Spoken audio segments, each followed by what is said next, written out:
In this video, I'm going to be sharing the medications that I was taking before I did my embryo transfer and what I was taking after I finished my embryo transfer.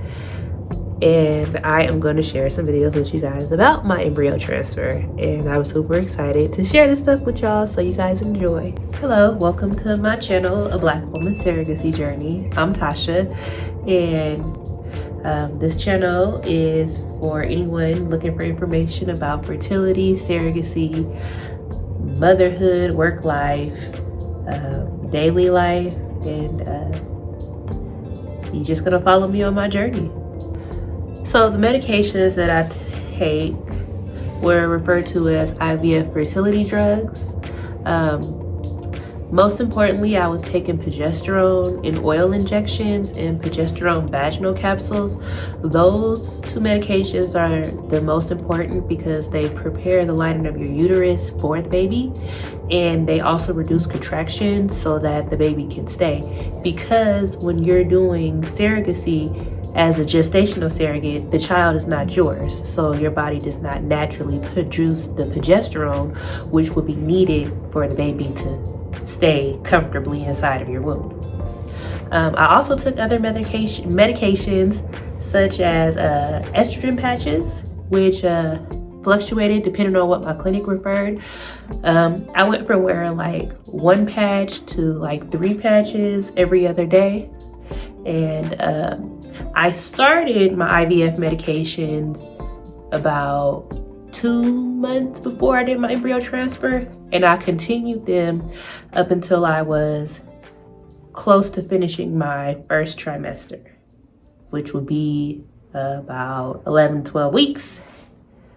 But I also took other things such as vitamins, daily vitamins, supplements to help keep my body healthy and to keep the baby healthy. But I also took these vitamins before I got the baby implanted into me, just to keep my system healthy and well prepped for the baby to come into a nice healthy home to grow in. These are the meds and the vitamins that I am taking.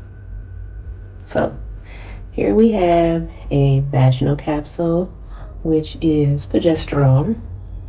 These are estrogen patches. I wear 3 of these on my stomach and I change them every other day. And this is progesterone in oil. It's an injectable. I'll do a separate video showing you guys how I have to take that. And then down below we just have daily vitamins that I take. Some of these I was taking before I was pregnant, and then of course there's a few that I'm taking now that I am pregnant. We got B12, D3.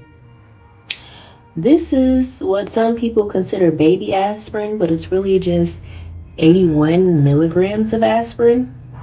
This is calcium, magnesium, and zinc. This is iron. And then this is the infamous prenatal pill that every pregnant woman has to take. I did not mind taking the medications, most of the medications. I did not mind taking the progesterone vaginal capsules or the estrogen patches or my daily vitamins or my prenatal pills. Those were no problem. The ones that I disliked the most would have to definitely be the progesterone and oil injections. You take those in the upper part of your buttocks through a needle, which is not very pleasant because I do not like shots. It was not horrible, but it was also not very comfortable. I will suggest that if you do start taking IVF shots, that the liquid should be warm. So I just used to kind of tuck mine under like my breast or my arm to heat it up a little bit. And of course, you clean the cap off with rubbing alcohol, so it's not like you have to worry about any type of germs or something like that. But it took me maybe like a month before I found out that it would be more comfortable if the fluid was a little warm. And it made it more bearable for me. My clinic also referred me to using like ice packs or warm packs, or using a massage gun. I had a massage gun that my boyfriend had and he let me borrow, but I also had like this little laid out massage mat that I would sit on sometimes, so I was too lazy to hold the massage gun up against me. But it's very recommended because some women, if they don't like massage after, you'll end up with lumps in your butt. I was lucky enough to not end up with lumps in my butt. But I will say that when I first started, I had like a lump, and I think it's because I didn't put the needle in all the way, and I feel like the liquid kind of built up. So it probably took like 3 days for me to work the knot out before it went away. And I was a little worried that I was gonna have a lump in my buttocks that people were gonna see. Like, it wasn't visible, but I could touch it and feel it, and it worried me. Luckily, it went away. So I mentioned that the progesterone medications that I was taking was to help prep my uterus for the baby, but I also took estrogen patches, which is very important, which I learned something unique about my body from that, because I'm like, okay, women naturally produce estrogen, so why do I need to take estrogen patches? But I learned that the fertility clinic that I was going to had me using estrogen patches to manipulate my fertility cycle on when I would properly be able to ovulate to receive the egg.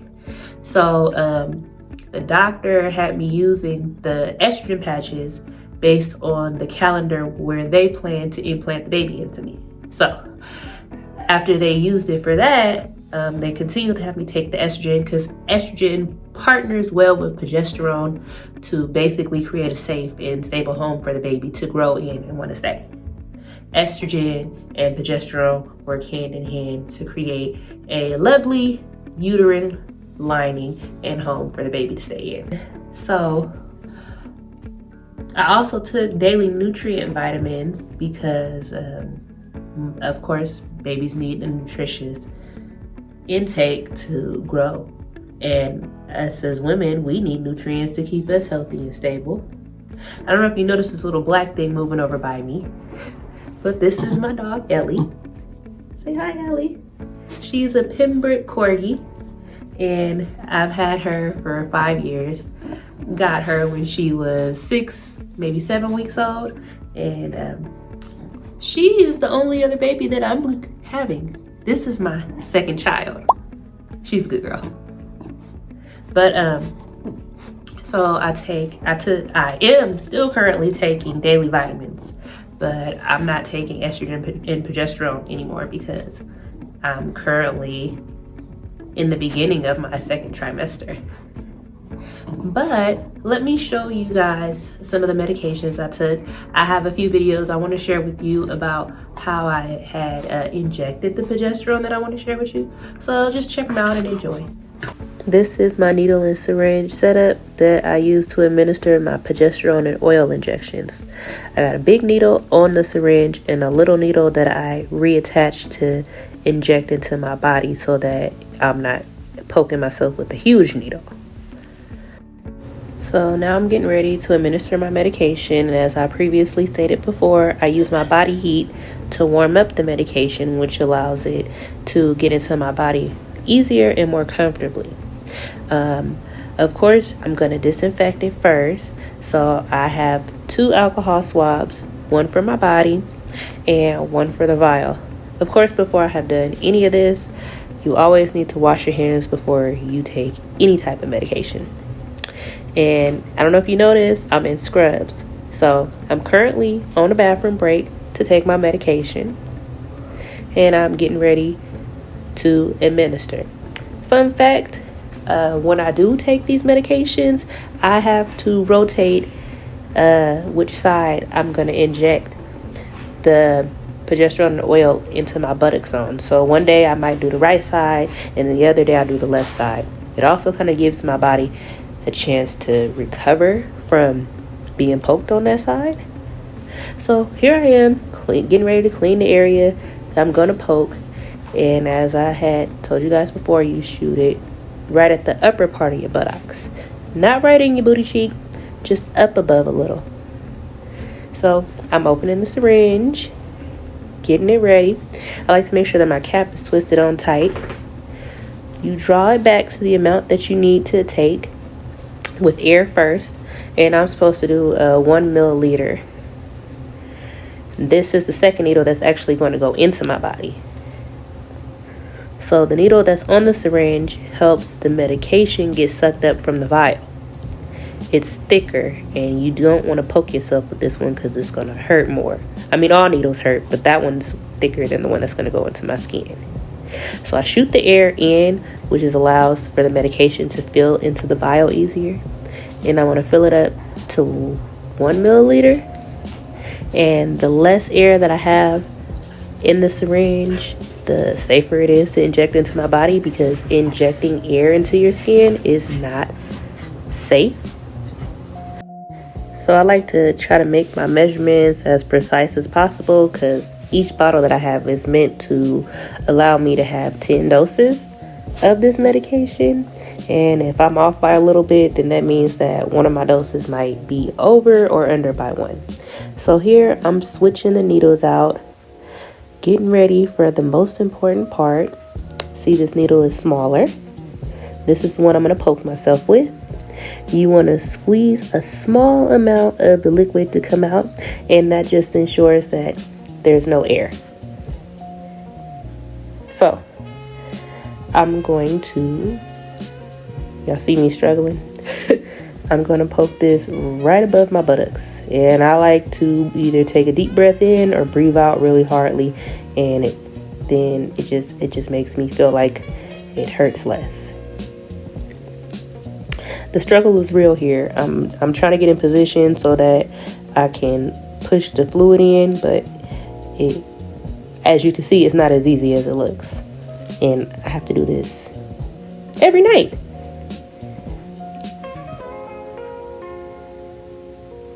Oh, she's such a brave girl. But this is all for the benefit of the baby. So after I'm done, I like to make sure that I have a paper towel ready, because sometimes when I take the needle out, I bleed, and sometimes I don't, and I don't want to stain my pants or my underwear. So I'll just kind of let that paper towel just rest there for a few minutes, and this is me massaging it to lower my risk of getting those lumps that I'm talking about. And I just let that paper towel just kind of rest there for a few minutes, and then I'll take it out later, so that way I don't have to worry about staining my underwear or my clothes. And that is how I do my progesterone and oil injections. Keep in mind, I'm doing this to prep my body for my embryo transfer. My embryo transfer is in a few days, and I'm very excited. So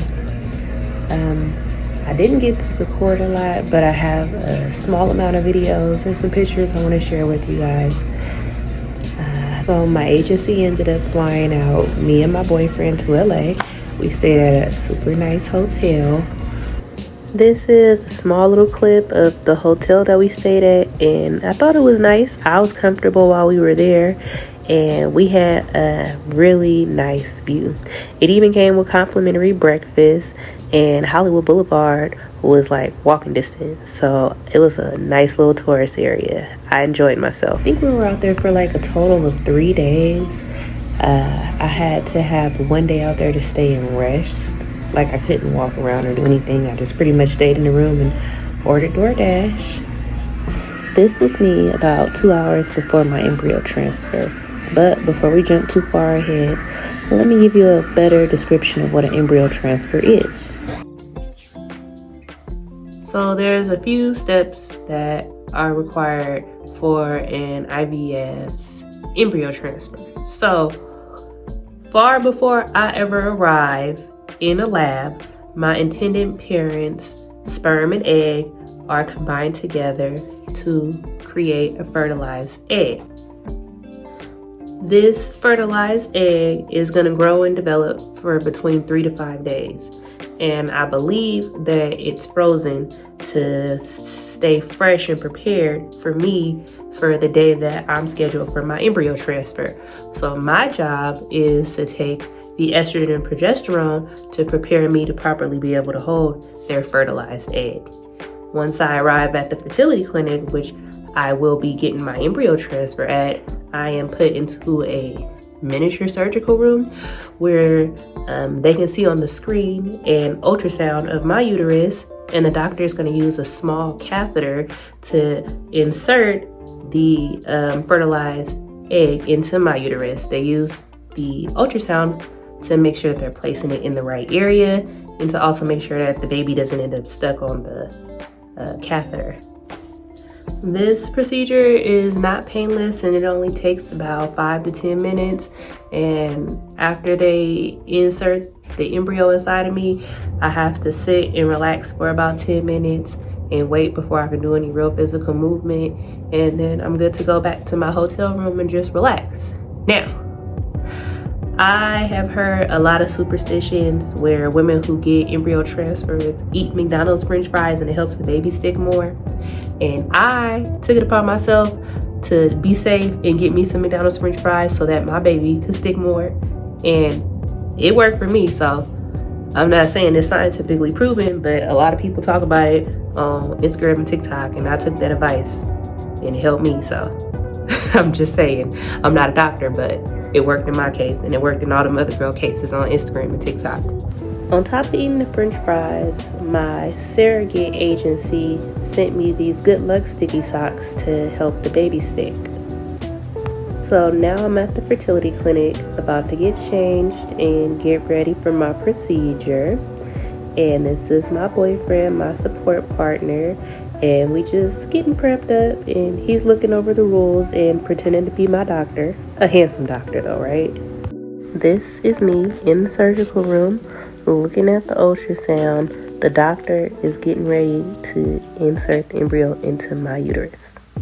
So we're going to start to see the catheter move towards the uterine lining now. Here it comes, that white line progressing into the uterine lining. Perfect. And keep your eyes focused right towards the tip of that lining. We're going to see the embryo. Ready? 1, 2, 3. Perfect. You see that little blush of light? Oh wow. That is where the embryo is. And now there might be a baby. Yeah, it just needs to keep growing once it's inside your body and find a place to stick. So that should. Well, I hope you guys enjoyed the video and enjoyed sharing the experience of me getting my embryo transfer. Stay tuned for more. I will have plenty more videos to upload, and I'm going to try to make an effort to post a video every week if possible. Until then, thank you for checking out my channel. Remember to like, comment, and subscribe, because everything that you do is going to support me and help me build my channel. So if you can share, like, comment, and subscribe, it will help. Y'all have a good day.